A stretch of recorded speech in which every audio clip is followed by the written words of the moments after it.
Do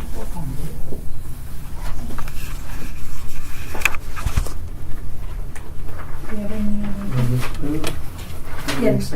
Move to accept. Do we have a second? Bruce, all in favor? Okay, looks like it's unanimous. Welcome our city manager, Harold Dominguez.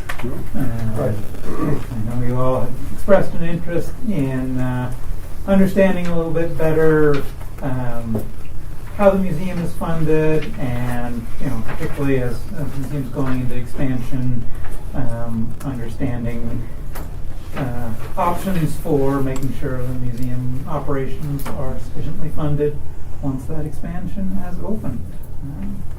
And Harold is extremely familiar with obviously all aspects of the city, and graciously agreed to give us some time to chat a little bit about what he sees, how the museum is currently funded, and also answer any questions that you all have.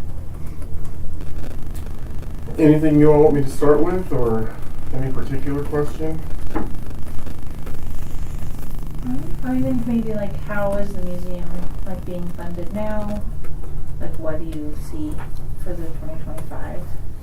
Yeah, so I'm going to I'll start back with kind of an overview of this year's budget process. So there's two components to the museum. One is general fund, and the other is we changed the name of it, the Grant Donation Service Fund that we built internally. And that was to maximize the SCFD funding that we were getting from the state. So to give you a sense, when we went into the auditorium expansion, they were making a request for some positions. And so we actually utilized the revenue that's generated from the auditorium to fund the positions that they were requesting, because we didn't have the capacity to do that within the general fund budget. The general fund budget is just a hair under 130 million. That's what the museum is in. So when you see our budget, when I say it's a hair under 130 million, about 70% of those expenses are personnel across all of the departments within the general fund budget. So think of a big part of police, fire, planning, children, youth and family services, senior services, library, those types of things. This year's budget process was, the last few actually have been pretty challenging based on the changes that the state's made to property tax. And so over the last couple of years, I think for the 24 budget, based on the changes they made, we held $1 million back because we were forecasting that to be lost in 25, and we treated that as one time. And then for this year's budget, based on their changes, our projection is that we're going to lose $1.6 million going into the 26 budget. So we held that back for one-time funding as well, because we didn't want to allocate ongoing expenses to money that we knew was not going to be present in the following year. In terms of the museum, so the overall budget is, the city's like 450. But that's multiple funds. So the museum is just in the general fund. Okay. So we do fund accounting, and many of those funds are, so we have a lot of restrictions on all the other funds, and some are enterprise funds. So we can't move money from an enterprise fund into the general fund. So think of those as being restricted to the use of whatever funding source comes into this. So the general fund is really the only tax-based fund that we have. Can you give an example of what an enterprise fund is? Water, wastewater, stormwater, sanitation, golf. We have 60 different funds in our budget. And then even within, we also have the Affordable Housing Fund, the Attainable Housing Fund, and those funds all have restrictions in terms of where the money can be spent. So this budget process was more complicated because we're still facing some so headwinds coming into the budget is obviously the property tax adjustments. Inflation continues to be a major issue for us to deal with in terms of our budget process. And then salaries have continued to grow in the process. This year was a little different in that we also had increases in health insurance. So when we went into the budget process this year, very early on, I communicated to staff to say we are not going to consider any level 2 requests. So when we go through the budget process, a level 1 request is essentially a must-pay bill. So if you think about at home, gas bill, water bill, you have to pay these things. A level 2 request is anything that we need to add. And so we knew based on our revenue estimates that we weren't going to be able to do that based on all the increases that we were seeing. The last few years, we've seen the largest increases in our level 1 expenses, and that's just a direct result of inflation. And it shows itself all over the place. What we also had in this year's budget is we have a public safety fund that people voted on for police and fire. And based on where we were seeing the salaries move in terms of police and fire staff, there was an interesting article on CNN that's probably the fastest moving salary in the nation is for police and firefighters. So we actually had to move three for sure, maybe 4 positions out of the public safety fund into the general fund because of the revenue that was being generated there. And then we still eliminated 3 or 4 positions that were vacant within the public safety fund in order to balance our budget. So, and then on the park side, there are some dedicated funding sources that we had to use to hire some positions, but again, it was dedicated.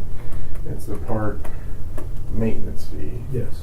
Where we put some those were the only new positions that we were added, but we had a dedicated source of funding that was ongoing. So that's a 30,000 foot view of the general fund.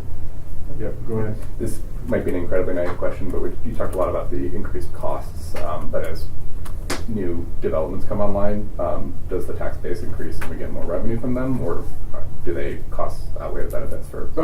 They do. I think it's what we're waiting to see in 26 is really, so what happened is every 2 years you go through a reappraisal year. Mm-hmm. And so the 25 budget was not a reappraisal year, so those budget years are pretty slim generally. Okay. What we've started doing, historically the city didn't do this. It's like you'd have a year where you were flush, a year when it's tight. What we've started doing is holding back some of the ongoing revenue in years that you're flush, knowing that you're going to have ongoing expenses come. So we've been able to balance that a little bit. What's happened in the last 2 budget cycles is that the changes that the state legislature that they've made to property tax has really kind of made that more difficult because you're balancing a reduction in revenue. And so next year we're going into a reappraisal year. What we don't know is what will it generate based on the adjustments that they made. We're projecting a $1.6 million loss. Okay. But he was talking more about the Yeah. renters.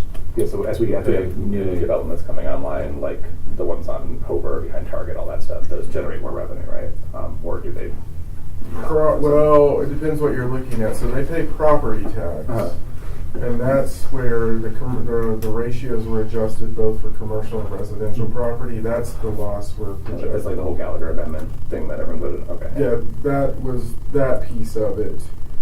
The other piece is sales tax, and there's so many different components to sales tax that we may see increases in some areas, we may see decreases in other areas. And so coming into December, we were actually lagging a little bit, but we had a really good December. I just got the report.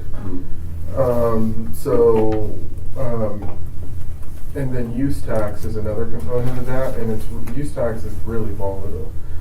And so use tax, think of things like lumber or large businesses that reinvest in their computer systems and things like that. So the last few years, use tax has been, when I say really volatile, because I think what we're finding in some of the commercial spaces is that when interest rates are really high, sometimes companies are reluctant to reinvest in their business because they're making so much money on the interest that they're not going to want to expend the capital. You combine high interest rates with inflation, and then that's just another headwind into that use tax piece. And so that's just a tough thing to manage. We're probably going to shift how we do it and run some Monte Carlo analysis on it to try to get a little bit more fine-tuned and what to expect, so we can take some of the volatility out of it, but that'll probably throttle back a little bit on some of the projections. So just to make sure, can I rephrase to make sure I understood what you're saying? So a place like the new developments going in on Hover, that land would have been taxed before because it was still land, but now that there's things on it, it'll be taxed more. Right. You don't know how much more, and you suspect it's not going to be enough to cover. We get the numbers from, we get a preliminary projection from the Boulder County assessor in around May. And then we get a projection in August, but their final number doesn't come in until after the budget is done, and then you have all the appeals process that's going on in there. So on a new development, the people appealing would be the developer, I imagine, or? Developers, homeowners, Okay. yeah, so it's all of the above. So I can't tell you today what that's looking like, but Okay. we'll probably know going into the summer. So that's kind of a high-level view of the general fund budget. In terms of the museum, in the general fund budget for the museum, the revenue that the museum pulls in is about $250,000, and then we have $1.5 million coming in from general fund expenditures.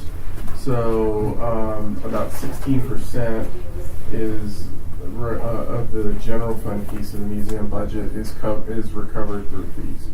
So there's a significant amount of general fund coming in to offset that. On the auditorium, we have, where we were trying to set those positions to recover some of the costs, we have $206,000 in revenue, but we have $323,000 in expenses, so it's about a 63.58% recovery rate. So the general fund is also contributing on the auditorium as well. So that's generally what's happening with the museum in terms of what the general fund is contributing and where the revenues are going. So I think when people see the revenues go into the general fund, those revenues are moving into the general fund to cover museum expenses. They're not going into the general fund to cover expenses beyond the museum. So all the revenue that the museum earns through ticket sales and exhibits and auditorium, they go into the general fund, then back into the museum. The positions are in the museum or in the general fund. So it's the museum is a piece of the general fund. So it's going in but covering the, well, it's not covering the expenses. Yeah. The general fund's covering those expenses. Right. The difference in that. So I'm talking to a lot of boards and commissions right now because they're all interested in this, and so when we talk to the council, just if you've seen kind of the council goal setting session, or the document we have, if you think of it in terms of the foundation, that's core services. So when you think of core services, you think of planning and development, those types of issues, those types of things that we have to do. Then they put in equity, safety, sustainability. Then they said we want to focus on housing, transportation, early child care, places and amenities, and what we're looking at. And so one of the biggest things coming at us right now is really increased demands for services in the core function of our organization. So when we go into the budget process, almost every year we'll probably see anywhere from $2 to $3 million of level 2 requests, and we may have $1 million to fund those requests. So what happens is we start evaluating what's being requested and what's the need. One of the biggest presses that we have right now that we're facing is actually in our senior service department, where we've made some adjustments to their budget, but in terms of clinician services, and so that's really it touches on life safety, housing, and other issues where we typically try to have a 1 month turnaround in terms of when we touch people.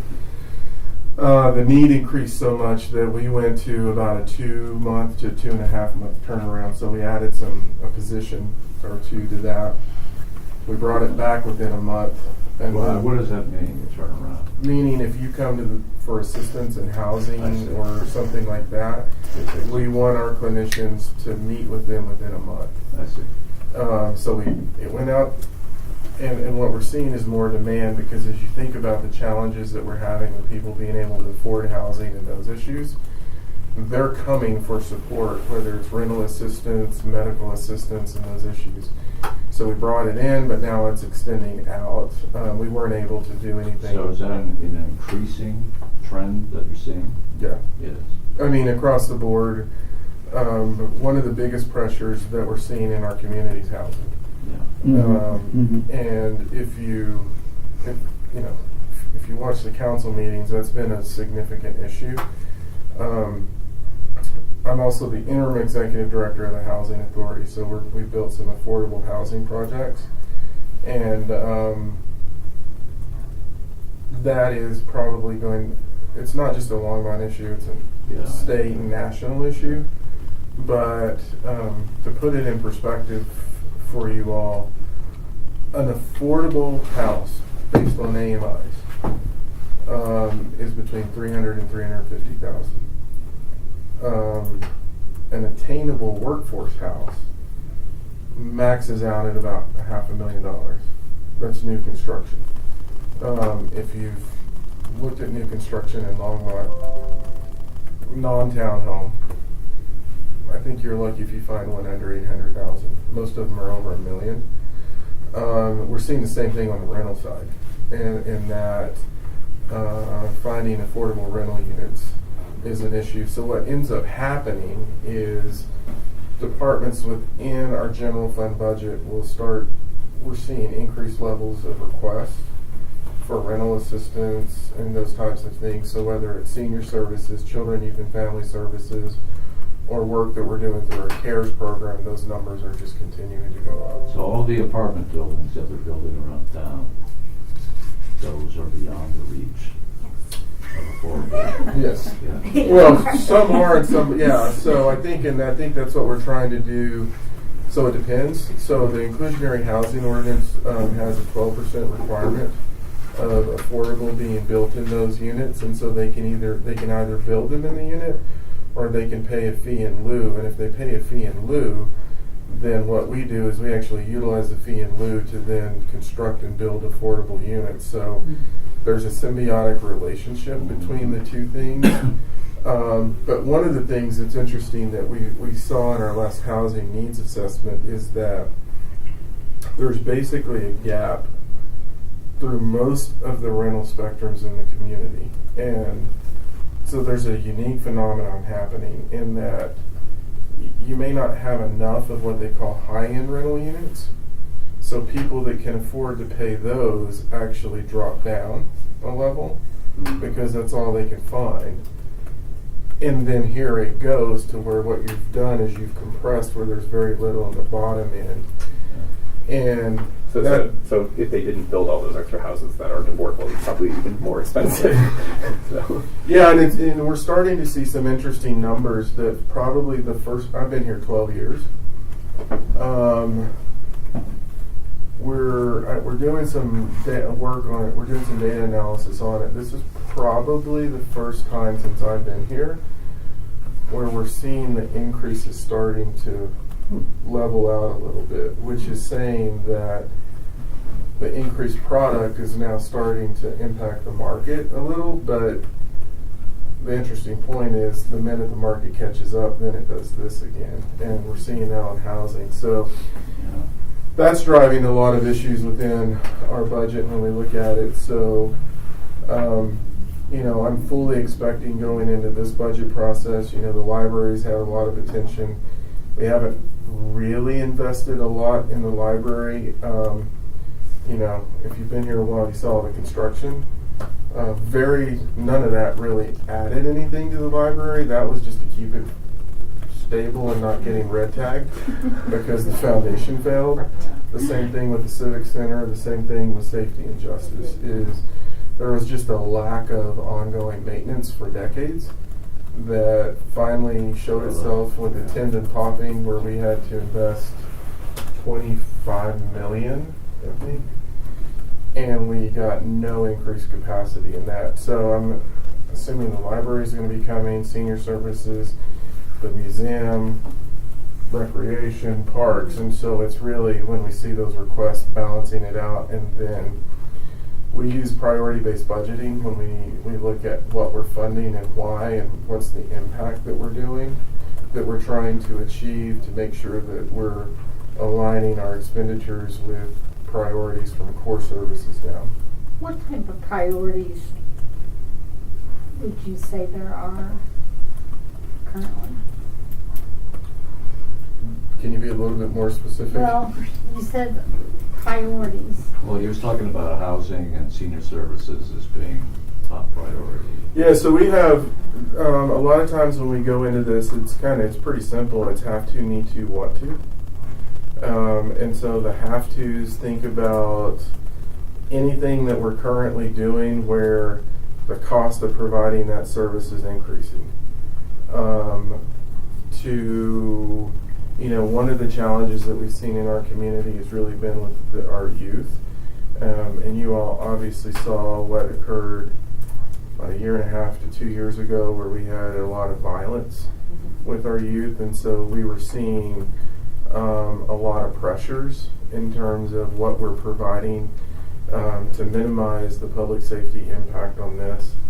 And so every year something will tend to show itself, but it's really how is that rooted in the core functions and the core services that we have to provide to the city no matter what. And so that's generally how we move through these issues. Okay. So how can we as a museum board show you that we align with those city priorities? What is the best way for us to advocate and to show that we do align with some of those priorities? I think they do.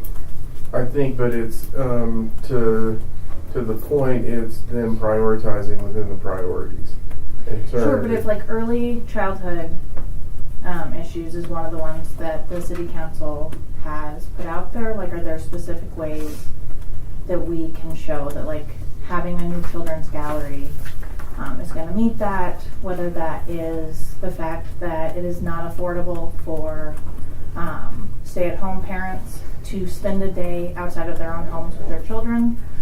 If you go to the WOW Museum, it can cost you $40 to do that. That's all, that this is a place where like childhood education is being met and those sorts of services. Like how do we get those priorities to be visible for the council?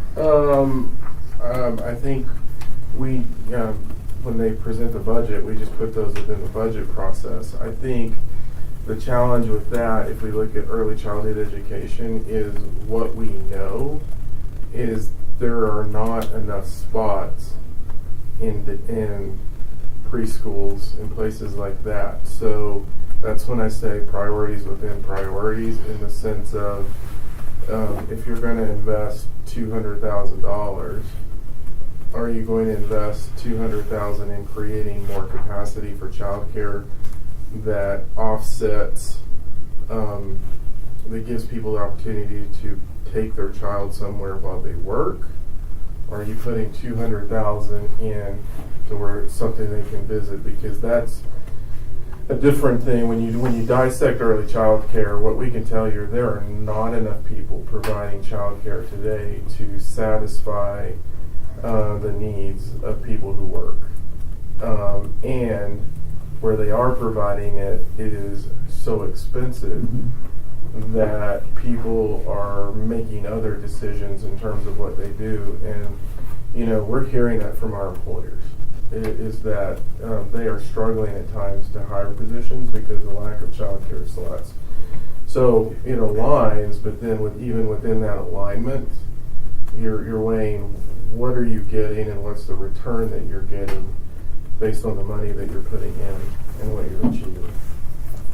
Right, and I guess I'm like, how can you guys make a decision on what that priority is? Because like the child who stays home with a parent because that parent quit a job because I worked at Front Range Community College. I can 100% tell you I had to quit that job when I had children because I never could have made enough to put my child somewhere. Those children also need enrichment. And so it's saying like we can create preschool spots or we can fund outside enrichment. Like children exist in both of those categories. It doesn't quite make sense to me that one should be funded and not the other, or that there's a way to say that one of those children deserves something that the other one doesn't. I guess like, and I understand like it's a finite amount of money, but well, right, and then balance it against, do we need to add X number of police officers? Do we need to add X number of clinicians? Do we need to add X? I mean, it's within a category you look at it, but then you're looking at it across the general fund as well in terms of those competing priorities and interests. And I tell people a lot, it's not that we don't want to fund things or we don't want to recommend that we fund things. It's that every budget year there's incredibly hard decisions that we have to make, and it's taking what do you have available to you and what are the needs, and then stacking the needs on that core service perspective, stacking it against have to, need to, want to, and bridging all of these things. So on the park side, one of the things that Jeff's having to deal with is taking that same concept. The council years ago, we said we're not going to build any new parks unless we can fund the operational costs.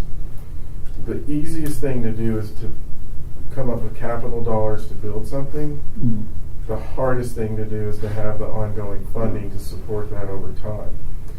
And every budget year, it's that kind of decision making and what it looks at based on conversations with the council in terms of priorities and what we're seeing. Also, how do you expand your economic base? Because to your point, good, bad, or indifferent, city budgets across the nation are inherently built on growth. And it's the growth that increases the revenue. You all shop at Costco? Yeah. If you don't shop at Costco, part of the reason that was such a big deal for us is everybody thinks it was about the revenue increase, and it was partially. But for Costco, we would have been making budget cuts this year because the new revenue it brought in from sales tax revenue. Sales tax revenue. And it Better start shopping there. It would just over one line. I like the Yeah, so the other It would still be there, but we wouldn't get any revenue from it. right. So the other side of it. So we knew we needed the revenue.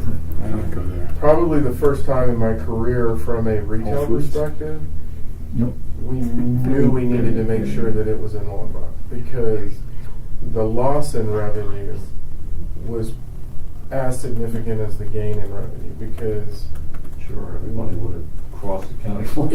it would have You gone. lost your sales tax. Yeah. Well, not only that, but what happens There's very few retailers that are destination retailers right now. Yeah. IKEA, Costco. It reshaped our retail trade area. We're pretty confident businesses would move and left to co-locate with them. We are seeing businesses now interested in coming in because they're here. What kind of businesses? I can't tell you. Well, can you tell us whether it's retail? I can or use- I like, can- whether I can- It's it's retail. I mean, so I'm talking about retail right now. Higher end retail, or this My in-laws used to run a liquor store, and half their stuff they sold came from Costco. So I'm not saying it's liquor stores, but I'm saying like, any used to sell stuff. Costco's a wholesaler. So retail is a different conversation, and that's another headwind right now that I think every city in the United States is facing. Is retail over the last 10 years has been in a really bad way, and there's any number of factors to work through it. Obviously, the internet's part of that, but part of it is if you think about disruptors from a sales tax perspective. About 20 years ago, businesses like Best Buy, Lowe's, Home Depot, Bed Bath & Beyond, they were a significant disruptor in retail. Fast forward to today, the internet and other things became a different disruptor where now you're seeing the original disruptors going out of business. And so when we look at it and we kind of talk about what our retail opportunities are, there's also points in time where if you miss an opportunity, you're not necessarily guaranteed that the opportunity is going to come back to you. So before I got here, they were talking about redeveloping the Twin Peaks Mall. Nothing happened. In the interim, you had Flatirons get built, Orchards get built, and Centera got built. So all of a sudden, those retailers went, psh. Now they know where people are coming from, and they're not going to cannibalize themselves by adding additional stores because they did that and they all went bankrupt. So the retail world's shifting, but I do think Costco is resetting our retail trade area. And the question is when are we going to see the full impact of that? I heard today Nordstrom Rack was coming in, and so if you think about too. Do what? We have the Carters now too. Right, so if you think about since Costco, you now have the Carters, you now have Nordstrom Rack, so you're seeing the redefining of the retail trade area, but it's now we need to understand what the revenue potential is in terms of looking at the budget. So I wish I had a better answer for you. That doesn't sound fun. It's a constant struggle. That's not good to say. But like when you guys make the decisions, like when you say it's like a have to, want to, like need to, want to, like what are the factors that ratchet it? Because I think there's something about a museum that people associate with like a want to. Like Yeah, it'd be where do you nice. put It'd be art nice and to have culture? culture, but like you need food on the table. That's kind of it. Like if you're thinking about housing, if you're thinking about life safety supports, whether it's social services that we do, I mean those things obviously rise to the top. If you think about public safety, that rises to the top. If you think about building integrity and preserving assets, that rises to the top. But I guess like to me, and like I'm on the museum board, so I am passionate about the museum. But I think that there are ways that you can frame it that there are things that the museum provides that are more need to than people realize. Like if we're talking about youth and we're talking about like public safety, and part of public safety is if we have youth violence, what does public safety have to do with that? If we have youth that feel connected to our community, what is the likelihood that we can, through early childhood interventions, make it so that we have fewer issues with youth violence? Yeah. Like, and it's anecdotal, and then so it doesn't count, I think, as strong data, but like my son does summer camps here. When we go out into the community, multiple times, we went to Olin Farms the other day, someone knew my child by name. And it was because of the connection that he had made here. They knew his name. He was running around. He could easily look like someone who could be trouble, but they knew him and they talked to him and they saw him as part of their community. Right. And I think that's something the museum can do. It can tell children, you are a part of our community. You are valued. You should stay here. You should live here. You should work here. You should put your money back into this community because this is a community that matters to you, and that leads to public safety. That leads to everything else. It's not just a want to, and I think it's easy to call a museum a want to when it can provide something that is a need to or a have to. Yeah, so I'm going to be a little frank here. I had this conversation with Eric and his staff.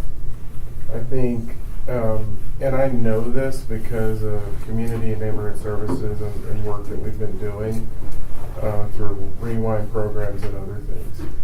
The population that we need to target, they don't come to the museum. And what I've said to Eric and his staff is, if we want to get that population to engage at a different level, you don't bring them to you, you go out to them. And I think if we're looking at things that, to your point, that start getting at what are we doing, outreach is going to be an incredibly big part of that, because when we look at engaging, and I'm saying this through the cultural brokers that we work with,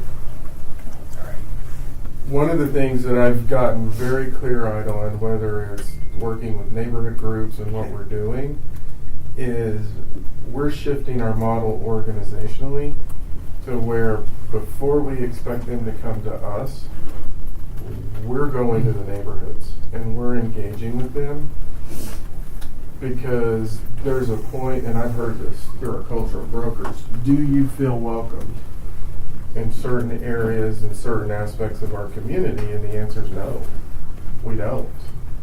And it's more than doing an event.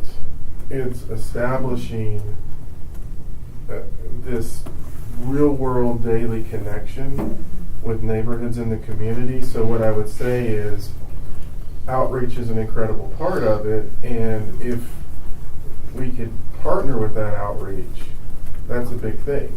So you're saying that would unlock funding? Potentially. Okay.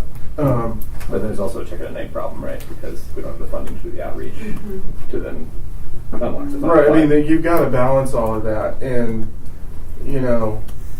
this was pre-Eric, so don't blame Eric on this. When we were having issues at Lanyon Park, and we had significant issues with unhoused population, drug use, you name it, we saw it happen in Car Park. That's another have to that we're dealing with. One of the things that we really saw is where we have issues in some of our facilities, or some of our outdoor facilities, is as much when you look at neighborhoods and the utilization of parks, we rarely see issues with parks that are highly utilized. The challenge in that neighborhood is most people work 2 jobs. A lot of kids are staying at home, so there are periods of the day where the park isn't utilized. So I said, I need people to start utilizing the park. I was incredibly frustrated because one of the groups operationally that wouldn't participate in it was a museum. I have been very clear with Jeff that I need every department within the organization participating in outreach in these areas, because A, it helps to stabilize neighborhoods, B, it establishes connections with neighborhoods that we don't have connections with in certain areas, but that's an operational issue. That's for me to handle. And so I would say outreach is a good place to start. Is that something that the library is also Yes. focusing on? Yeah. Library had activities out there, recreation had activities out there. Eric hasn't had a chance to deal with this. That's why I say don't blame Eric, because we're just now going into the next cycle. Yeah. We did do a concert in Car Park. Yeah, and we've summer. even talked about how do we do concerts in parks, And they said, well, we don't have enough staff. And I said, I'm not asking you to do it all. I just need Justin to schedule a concert. We'll bring recreation staff in, we'll bring community neighborhood services in, we'll bring we will augment staff to support that connection with other aspects of our organization. It's not all on the museum. And we fundamentally shifted how we operate. So I have taken the approach of, I borrowed this from private side, but if you've ever heard of a center of excellence model, where you bring in the right people who know the information, the experts on the ground.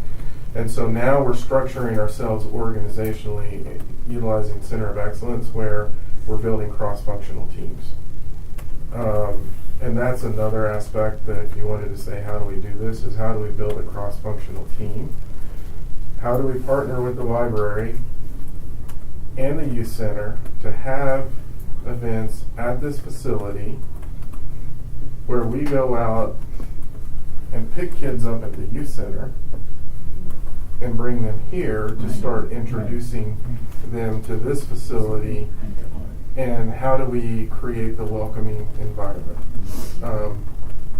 And I say all of this because my wife is a parent at Columbine, and I get feedback daily about things like, well, does the city really care about us? Does our community care? I mean, those are real attitudes in the community. And the more we can work cross-functionally, the easier it is to then fund because, and people hate to hear this, the ROI is greater. The return on what we're investing is greater. And then we can start collecting data to then start cross-tabbing it against what we're seeing on youth violence to go, this is the improvement. So I would say those are some areas to focus on. With all the growth that's going on, what other arts and culture establishments does the museum compete with for funding from the city? And are exhibits a have to, need to, or want to? Well, I don't know if it's, sorry, I don't know if everybody knows me. I'm Jeff Friesner, I'm the Director of Recreation and Culture, so I work real close with Eric. So you're the one to blame. Yeah. He's relatively new too. Yeah. So There was a shift, he wasn't I've got everybody. I think to answer your question, it isn't necessarily culture. It's my whole area that I oversee is in this challenge of how do we get up in front of things? How do we participate in the centers of excellence to be able to do these things? And one of the things that Eric and John at the library and Ben Wagner at Recreation is, instead of each one of us individually doing outreach, we really need to work together. So instead of Eric having to send 2 people, if each one of those 3 divisions send a person, it spreads the wealth and has a broader impact. So I think to answer your question is, it's really not just about the culture, but it's recreation, it's the library, all trying to bend Harold's ear to get to the top of the pile, if that makes sense. And I think for our area, and again, the museum is a part of that, the better the 3 of us can work together. We're soon to be 4 with Parks being a part of Parks Wrecking culture in the near future.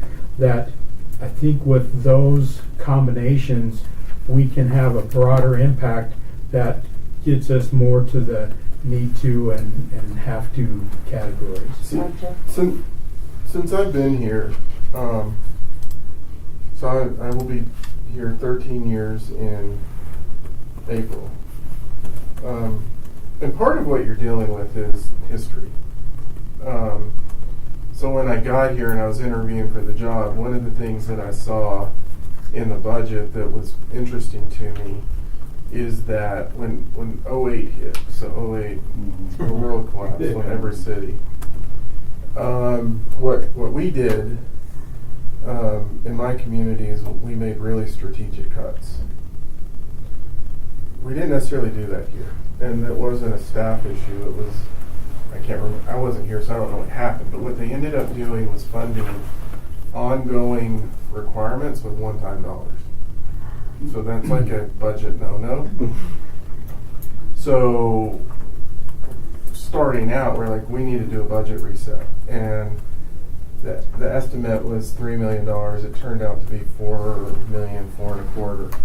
So that was new revenue coming into the system that we were basically just putting into things that we were already doing across the organization because we had to get the one-time funds out of the mix on ongoing expenses. That took us about 5 years to correct. So what it meant was we didn't have those ongoing dollars to put into expanded level services. A year and a half later, the flood hit, which literally hit in the middle of the budget process. So we had to go to the council and say, we need to scrap this. And we had to redo the budget in about a month so that we could generate the revenue necessary for the recovery process, of which we're still in, but we're starting to hit the tail end of this or get out of it. Well, we're still in recovery, then you have COVID hit, which then understanding what that was going to mean to the budget, which then inherently created the salary, out of control salary increases that we're dealing with and the competition for jobs. So I joke about the fact that I've been here 13 years, but I've only had 1.5 years of not having a natural disaster or some type of pandemic to deal with. And so I think those are some of the things that we had to balance coming into this. I think we're at the point where we're getting out of it. One of the things that hit me is last year when I was, we were in budget process, we're just now starting to hit pre-2008 staffing levels. So it's taken us that long to kind of rebuild the system and what we were doing. So there's a lot of variables. How many people did Longmont have in 2008? Do what? How many people did Longmont have in 2008, population-wise? Probably 85 or so. That's crazy. And so yeah, if we didn't have the changes in property tax over the last 2 years, the budget would have been much different. You know, it is what it is. We deal with it. But I think we're getting close, and you know, we'll see this reappraisal year. I mean, we've had enough growth that maybe it overshoots what the impact is based on the property tax reductions, that we have a little more room in this budget process. We have got to figure out staffing for the museum based on the capital project and what we're going to do. To be frank, it's probably going to take us a few years. One of the questions that we had as a board, and you talked about this a little bit, is that it seems, well, it's my understanding, and maybe other people's understanding, that some of the revenue that's generated by the museum goes to the general fund for other purposes. No, it all goes to the general fund and then plowed back. Paying for museum expenses. Okay, all right. So some of it is not seized and redirected elsewhere. No, I pulled the financials. That's what I was pulling up. Okay, well that's interesting.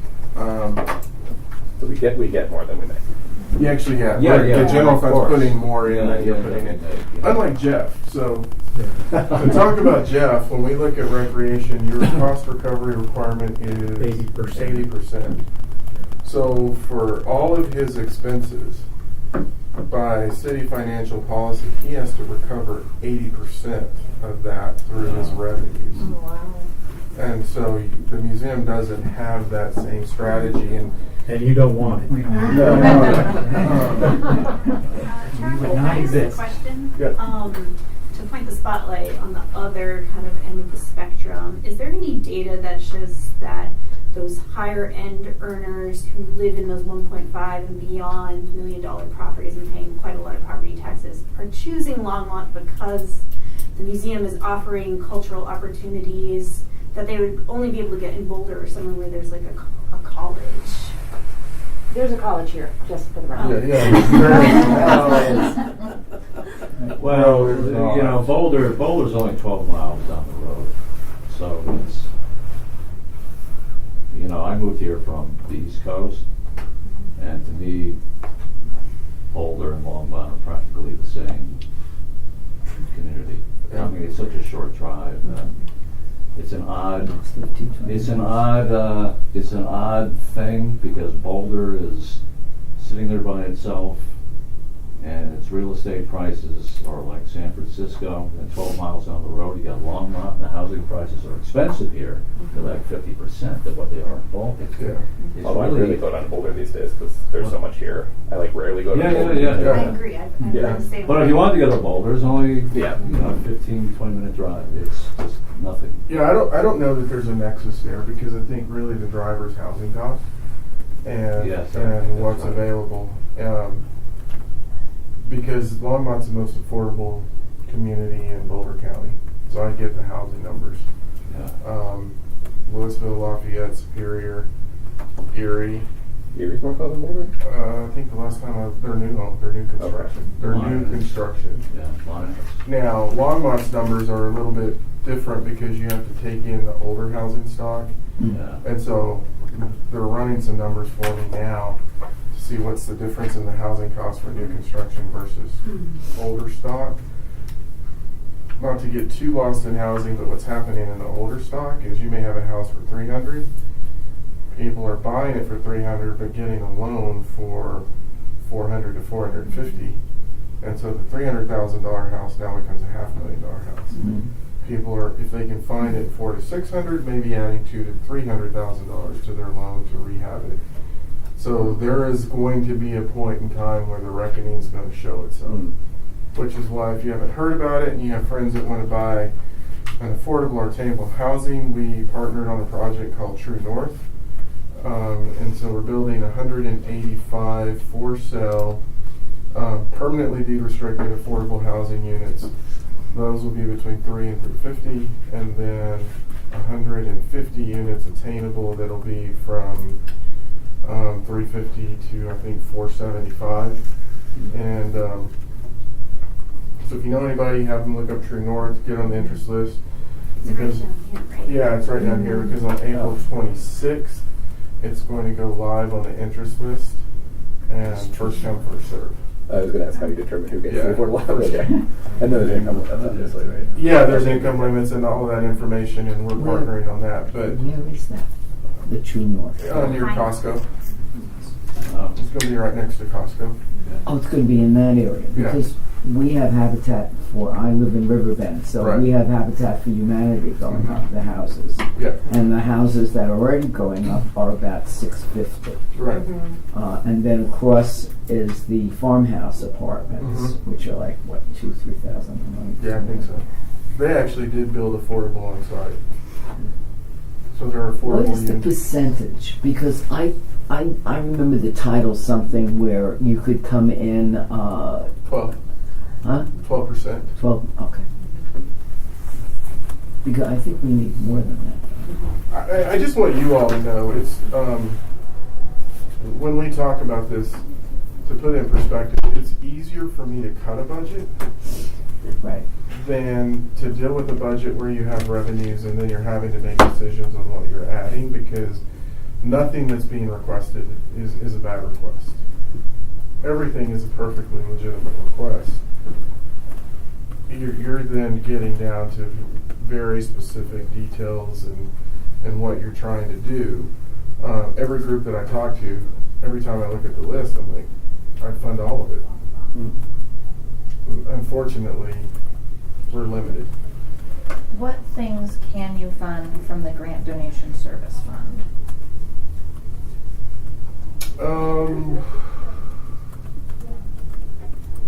Well, this is where I think we can fund almost anything. It depends whether or not it's one-time funds, ongoing funds, whether it's a grant. I mean, we typically, if you fund positions, and it's one-time funding, so that shows itself in grants or just money that we have available for one time, those are term-limited positions. Because we don't want to give applicants the sense that the job is there in perpetuity when we don't have the funding. And we have done that at times. One of the things we actually did at the museum is the museum was paying for some of the, or I think all of the communications position. We actually dropped general fund dollars into that position to remove that cost for the museum and the revenue piece. Now, what does it mean for the museum? It means they have to do other general fund stuff, but we were offsetting some expenses with that. Okay, but like looking at like needing more positions at the museum as the expansion happens, like is that a way that it could be like a gold Potentially, I measure mean, the to do details with matter on that. Okay. I mean, the details matter in terms of what's the funding source, what does that look like. But no, we've said that, one of the things we'll press Eric on is what do we think the revenue generation is going to be with the expansion, because the revenue generation is the easiest first step to go. If you think you're going to increase your revenue by $200,000, then we'll grab that 200. Well, one of the problems that the museum has is the inflation of the exhibits, for instance. Yeah. So if they can't keep up with the inflation, they can't generate generate the revenue because they won't attract the public into exhibits they can't afford. Well, I mean, that's how you look at what exhibits do you bring in. Bring a Lego exhibit in every year. Oh, God. You're certainly. Well, that's and that's but basically the what the children's gallery. Yeah. It's not a Lego exhibit, but it's. Well, the cost of that is Yeah. if they can't keep up with the inflation of affording to bring in these exhibits, and they're not going to get the public in, they're not going to generate the revenue. Yeah, like what I would do is look at what is the revenue potential based on the exhibits that you're considering bringing in. When I was in Lubbock, the city of Lubbock partnered with the Texas Tech Museum, and they brought in a series of, I forgot what they were called, but they were the ancient religious, that came from the Vatican, ancient religious images that were taken off the walls of churches. They brought people from around the nation into that. So as you're thinking about what are you programming, you think about, well, what's the revenue potential and what you're bringing in, and then you're balancing it with some of the other stuff so that you're also working the revenue side of the equation. Naive question on, you were talking about one-time costs versus ongoing costs. Is there a way to bridge that through something like an endowment? Like could the Friends Museum raise $1 million and the interest on that funds this position? Yes. In perpetuity. Answer is yes. I've done that before, and it works. Man, it would have been great the last 5 years. When interest rates are 6%, yeah, or 5%. But yeah, you could do that too.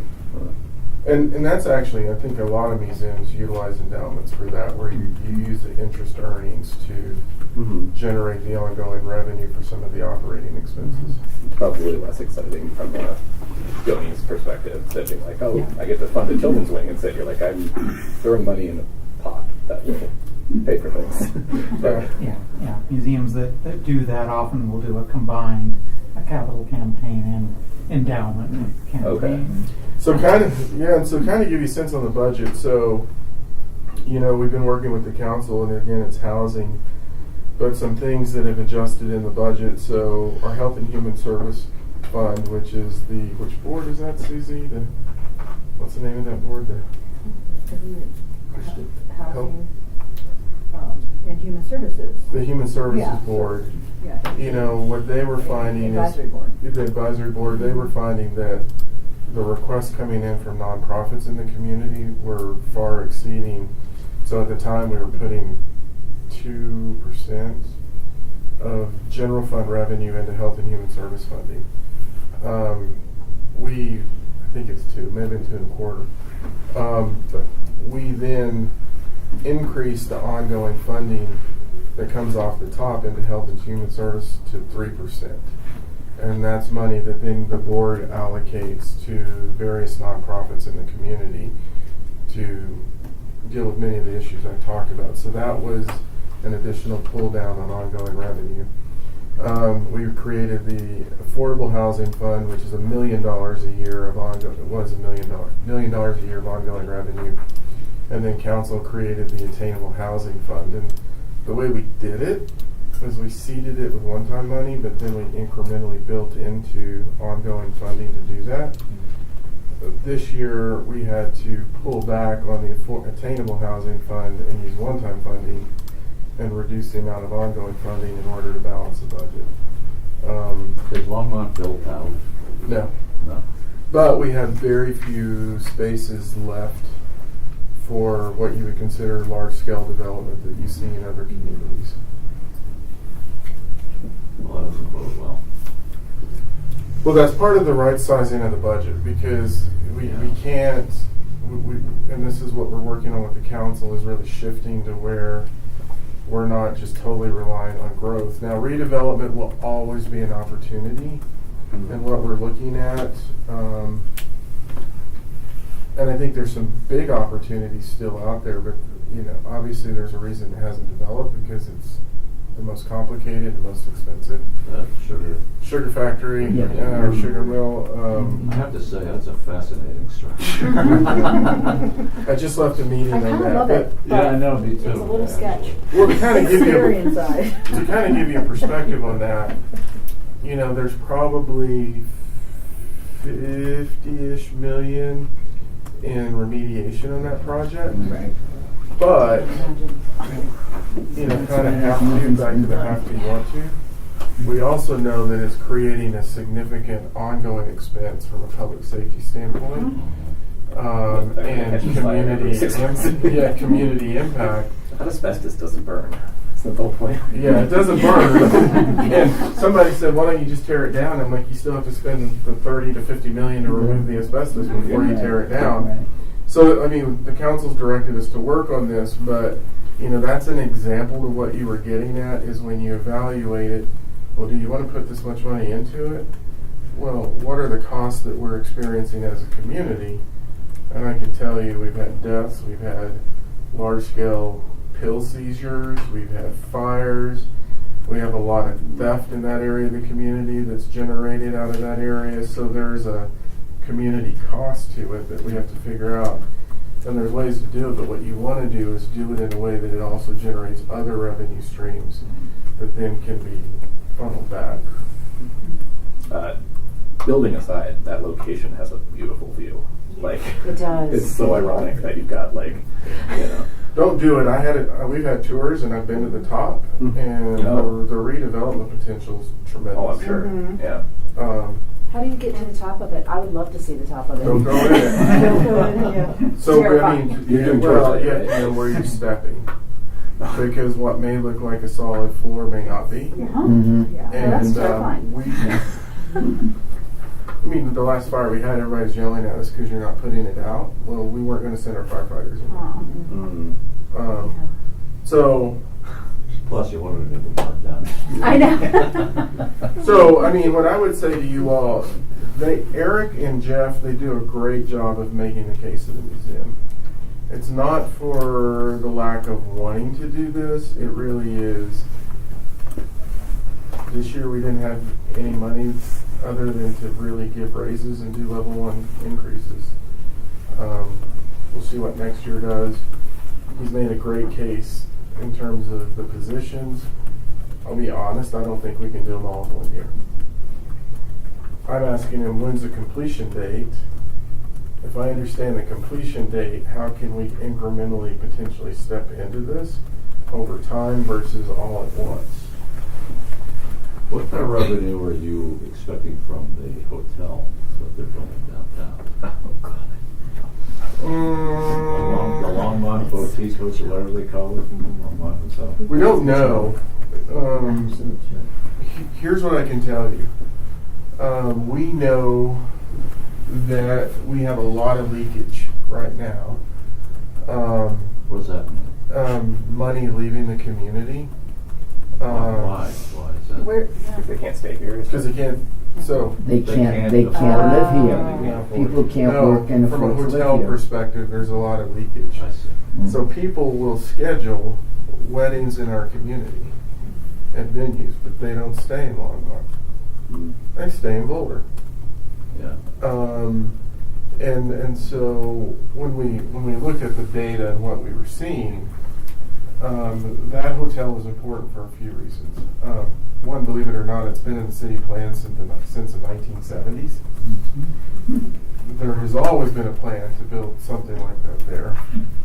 Two, it will start reducing some of the leakage from small events that may have it here, but then they stay somewhere else, because you really want them to stay here, because then they spend their sales tax dollars here. The third piece that's incredibly important with this is that we don't have a full service hotel. The market research is telling us that it'll be extremely successful. If it's extremely successful, then the likelihood of other full service hotels coming into the community goes up significantly. What's a full service hotel versus like the hotels that do exist? You could do this Restaurant, a meeting room, and facility, pool. I've worked in the wedding industry, and that is very much true, is that you will always have a percentage of guests that want that 5-star hotel experience, and they will stay further away in order to get that, whether it's just relatives that are used to that kind of level of service coming into town. And we really could use that here. Yeah. Because if they're thinking of bringing in the new movie film thing, Sundance. If Sundance we don't have enough in Boulder to provide. I mean, you really need a lot. The spillover could be in Longmont. Oh, we're almost, if they get it, we're fully anticipating that happens. They did a film here once, Finding Eleanor. They shot the film at that house on the downtown. It was interesting because some of our police officers were security. Some of them stayed in Boulder, and some of them stayed in Denver, because they weren't going to stay in the hotels that we had. And so when you think about it, we think about things systems theory. If you're familiar with systems theory, everything that we're thinking about is based, there's a point of systems theory where what are the connection points, where is the value add, how are you maximizing your return, and this is a little bit unique to cities. How are you maximizing your revenue and your return, minimizing your expenses, but connecting everything so that we can, when we have revenue, put it into all of these other areas. So to be concrete on action items, it sounds like Eric's done a good job of pitching requests.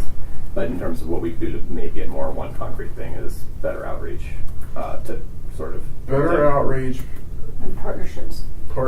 And this is me operationally saying this to these. I said this to these two. Collaboration. When I got here, the budget process was like the Hunger Games. Everybody was operating out of a deficit mentality, and it was like if I didn't get what I wanted and somebody else got it, it was a full-on war. We're in a much better spot organizationally from a teamwork perspective, and I think it's collaboration, outreach, and how we utilize the existing staff that we have. It may be that it's not an outreach position that you're requesting, but he may take a position and say they're going to do outreach. I need this position then to be here, because then it's just about balancing your operational model. We can find a way to do daycare here. No, I was just going to. Licensing is a challenge. When you were talking about going out to parks, I was wondering if the camps can do field trips, but that probably also poses licensing and permission. Like, so, we've got a sketchy park. Let's bring your kids to it. But he does that. Okay. And so, and don't get me wrong. We do not have a park in this community that I would say is sketchy. Yeah. Okay. I came from Texas. I worked in Lubbock, which is now about 365,000. San Angelo was 100,000. I couldn't say this in the community. There is no part of Longmont that I wouldn't walk down in the middle of the night by myself. And everybody talks about safety, but if Yeah. you've lived in other places, Yeah. In San Francisco. it's, I mean, I would literally walk in any area by myself at 2 a.m. and I wouldn't be concerned. That's been my experience too. It doesn't- I've been here for 30 years, and Yeah. that's been my experience. It doesn't mean that something couldn't happen. It just means that it's not as pervasive. Yeah. But like, is not offering more childcare like through parks, is that being like restricted by what return on investment? Like summer camps through the parks sold out in one day. Yeah. Like 4 hours. Yeah. And that's one of the only affordable programs Yeah. that allows children to be outside Yep. in our entire community. So you model, so what you do is if you collaborate and you go, okay, it sold out in 4 hours. So I would say to Jeff, give me a model where if you could double the size of it, what do you think your revenue is going to be on that? And if you combine it, then it gives us a chance to start looking at, okay, we can financially structure it this way. Okay. So, but like, is that a chance where like, Yeah, because yeah. they do, I think it does a field trip one day of the week. Yeah. So if that was to the museum, there's a partnership within the city where they are going to Yeah. a place that is a cultural place, that maybe that saves budget for them. Which the day camp does. They come for the movies at a time. And then the more you can set it where it becomes a regular recurring revenue, then we don't look at it as one time, we actually look at it as ongoing, because then you can count on that revenue stream year to year. So it's about building different revenue models within the system. Once you have the children's ed gallery, you can do field trips there too. Yes. Yeah. We also go to the library. And I like that stuff. I mean, I've told these guys, I'm probably, one of the things I appreciate about this council is they give us the ability to be entrepreneurial. And that's rare in government. So if you think of Nextlight, and you think of some of the things we've been able to do, they've been really supportive of us looking at things and trying different models and failing fast. They've generally been very successful at this, and I don't think I've met a proposal from them where I've said, I don't want to do it. My gut is, let's fund it with one time, let's try it, let's see if it works, and if it doesn't, we'll kill it and we'll reimagine it. What kind of summer school? Is there summer school programs here? I'm just wondering if the museum can hook They're into- in here at the museum or in Longmont? Well, I'm wondering if there are summer school programs in the It's community. through St. whether- Crane, Yeah. community, like Where the through the museum school can hook district. into some of those. I don't know. I know that the summer schools that we provide are typically for remedial. Sure. So, Yeah. building on those reading skills. So it's very, I've done summer school several years, and it's very regimented. I see. What we have to Okay. cover and what, so there isn't really a whole lot of wiggle room. I see. They do have, through the Innovation Center, this STEM and, different robotics kind of enrichment. So I think that would be an avenue with the proximity. Does that take place during the summer? Robot, yeah. Or We do all have year? some programs. All year or We just do summer? have some that are after school, but most of the things that occur are, it would be during like summer enrichment. I see. Yeah, because we have like our robotics teams who do competition, so they're really in their schools with their teams. So And it's this- not really. The summer program, I think, is only during the month of June. And so parents really take advantage of that during that month. But then what do they do for July and August? Yeah, part of August, right? They spread your feet. Go on the trails. This help? Yeah. Yeah. Yes, very Thank much. you. Very interesting. No, it's interesting, yes. Yeah, I forgot to say, the other thing that bit us in the backside is when our part-time temp went from 14 and a quarter to what, 17 and a quarter now? For recreation, our wages. Well, organizational. Yeah.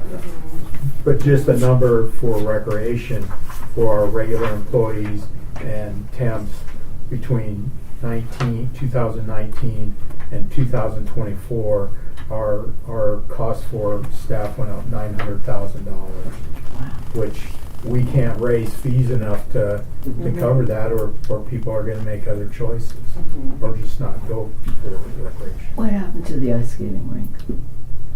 It's open. It's open. No, a new ice skating. Oh, A real one. I come from New York. I was an ice skater. I know what a rink looks like. Yeah. The vote failed. Huh? The vote failed. That was Yeah. back in 2019. Yeah. See, Because we that's, only have the indoor rink that I know of that's close by is what, down by Westminster? and there's one in Greeley. and, yeah. And then There's here's one one. on Arapahoe, right? Yeah, the Y, the older Yeah. one. Well, we used to have a great roller skating rink. Right. So part of, It was a lot of fun. There is a group, sorry Harold, Go on. that is trying to do that. They have nights over at the fairgrounds. In the summer they use That's the right, they're pavilion doing over that, at yeah. Roosevelt Park. So they're trying to build that to where they can get an indoor facility, but I don't know if they've gotten there yet. Yeah. so part of the systems thinking, if you remember the ballot initiatives that talked about the recreation center and the library. Mhm. And the museum. We did not. There was a performing arts center at the Sugar Mill. Was the third one. Right, right. Part of that was where it would have managed some of the challenges we have in the general fund, was that part of it was building it and also including the operating costs in it. Mhm. Knowing that, well, if that happens, then I have less pressure from these areas, which then creates more capacity for other areas. We obviously couldn't legally talk about some of these things, and others didn't. And it failed miserably. And it probably wasn't the right time. Also doing all three at once is probably a turn off. Yeah, and it wasn't the right time because we were the leading edge, but if we look at the last round in the last election of ballot initiatives, everything went down, including in Westminster, where I've never seen this in my life, a tax increase for a fire department failed. Whoa. Wow. Wasn't that 2020? Oh, no, that was last November. And so I just think inflation, cost of housing, and everything is at the point where people are getting hammered and they're not willing to do it. So, and we just weren't at the same point. But It's not gonna get any better. the other aspect is if we can figure something out on the sugar mill, it's not lost on me that there's not some type of performance venue. But you're saying that with public funding? Yeah. No, it would be part of it, but there's, in my mind, it's okay, how do I monetize that to then come into the fund with the SCFD funding to then generate more funding from the state. Now that's way in the future, but we're constantly trying to figure things out. Yeah, that'd be great. Anything else? Thank you so much. Thank you. No problem. Yes, very interesting. Thank you.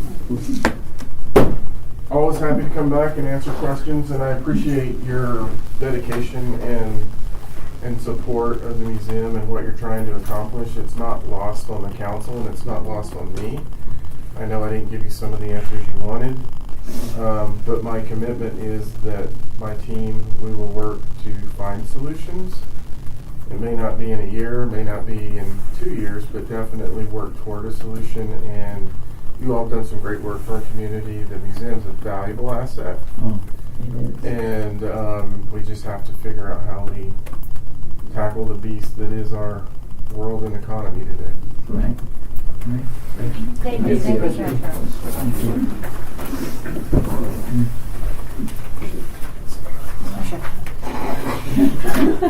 Really, I should reorganize my notes afterwards. Yeah. That's really exciting. Every time I heard something, I was forward to email from the military. Okay. Is this your keys? Thank you. Someone got down in my car and had to come back up. We provided. Have a good evening. We'll see you then. Thank you. Thanks, yes. And I would say kids, I was so. You go ahead, and I'll just move my chair a little. Are you sure? Okay. There's actually there's a seat next to Oh, Bruce well, as here, I'll well. just And take them shimmy on over. one-day trips. Sit on the other All side. right. Provided, we provided Okay, 3 to thanks. 5 day trips. You know, kids 11 to 13 and 13 to 15. Yeah. Actually, I think I'll let Sheila, do you see on the power strip, can you toggle where it looks like it's power? Yeah. Maybe. Does that help? We'll think of it. We can just go ahead with. Everybody's got copies in front of Yeah, we them. don't need anything. Eric, do you have a copy? No. Yeah. Okay. It should be okay. Okay, we're on No. actually. We'll get there eventually. It'll take a little while to warm up. Let's just go ahead from the paper ones. All right. Go through the- Cool. Well, very first one, we received 16 photographs of Main Street taken in 1996 from Richard Jacoby. His wife had noticed that downtown was changing at that time and happened to take these, which is great because we do not have a lot of photos of Main Street after the 1970s. And that came from a call out at one of the events that we did. We had that film. And I was just like, we just don't have a lot of these photos from these decades to compare. It was not a very good film.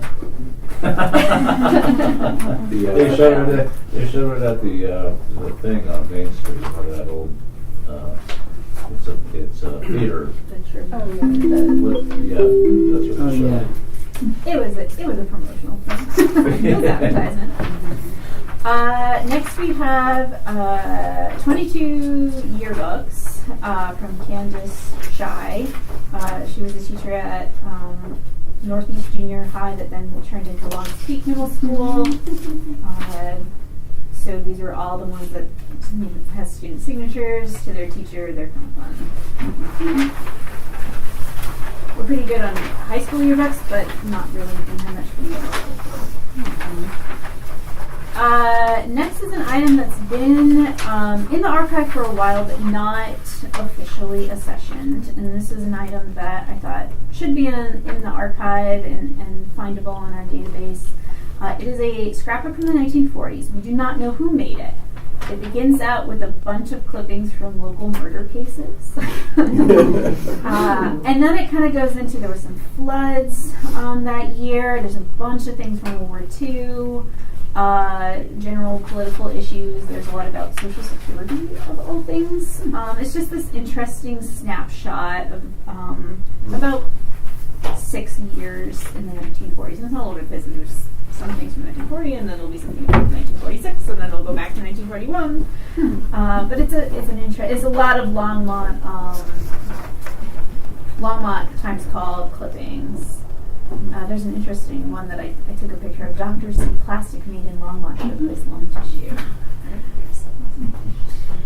And then after that, this is just a small item. We do have things like this, but we seem like a logical place, and this woman didn't know any other place that she could bring this. It is a check from the Longmont Farmers and Milling Elevator Company from 1917.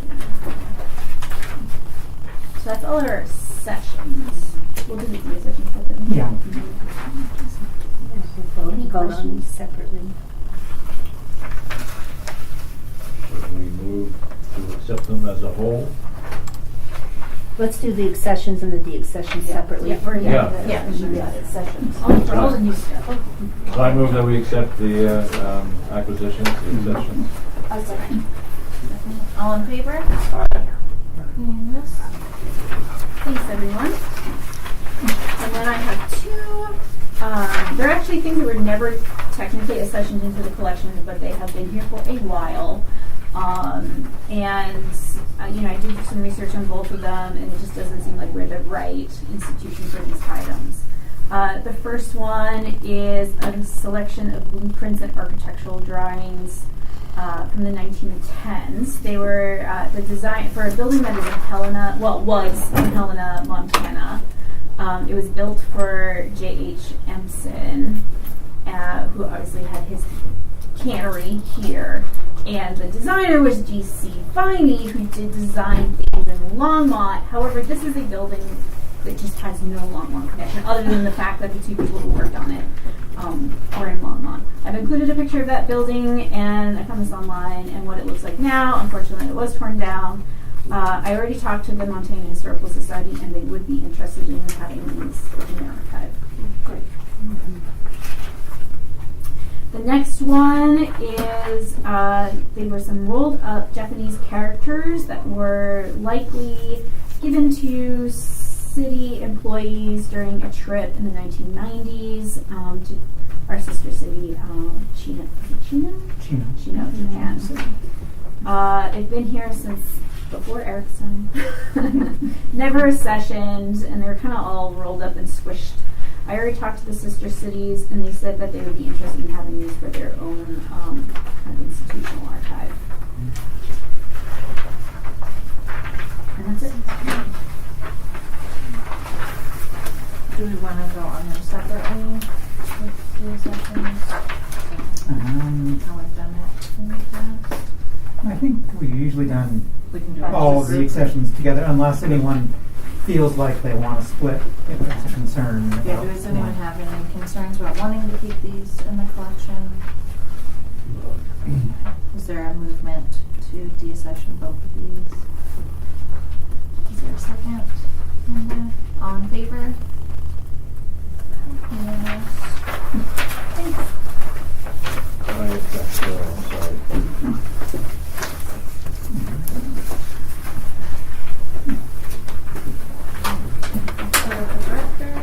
Okay, well, in the interest of time, I will just hit, basically our big highlight is that we were able to raise enough money to meet requirements for going out to bid for construction on the expansion.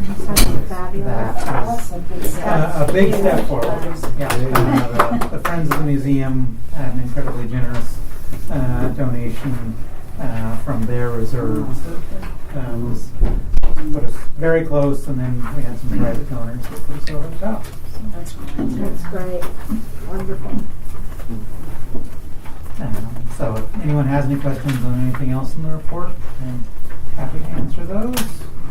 And I will also say, if you haven't had a chance to check out the Picasso exhibit, please do so. It's a beautiful exhibit, and it really shows the museum well. It looks great, and I love the wall color. I do too. It really offsets the pieces. I really loved how that was done. Eric, I noticed there's a few typos in some of the informational boards on the walls. Oh. Do we care about? Yeah, I would like us not to have to. All right. So, yeah, if you just want to send them to me, or just take photos, or something, or I can certainly walk around and see if I spot I'll do them. that. I'll try to get back here this week. Jared had said something about the text that came up the exhibit had some typos and issues that they were trying to catch. Yeah, it's hard. I mean, there's a lot of text in that exhibit. Is it hard to change those boards? They're kind of like posters. No, they're printed out in house, and they just peel off the wall and we stick a new one up. So. Giant stars. I much appreciated the guidebook that you guys had posted in there, or the different books. Would that be available online, or maybe with a QR code where people could come in and get it on their phone? Because I wanted to go back and study that more in depth, but I didn't have the time right then. Okay, I will ask about if sometimes there's a copyright issue with it, but I don't know if I can. I thought it was interesting that so many of the works were proofs. Mm-hmm. Yeah. And I haven't seen that before. It's probably more affordable to purchase or rent the exhibit that way. But you got to see a different side of Picasso. You got to see kind of his process. Yeah, I think it's a much more immediate sense of how he was working as an artist. Yeah. I was surprised that some of them were from when he was 9. 9 years old. So you knew that this guy was pretty talented. Has anybody bought the pottery yet? Has anybody what? There's 2 pieces of Oh. Ceramic? I don't think they're for sale. Oh, yeah. I'm pretty sure the armor is sale. I just was curious. I need to go back because I couldn't find them. Oh, really? Uh-uh. Yeah, they're in kind of that alcove. Yeah, I'll come back and bring some people and check out. Great.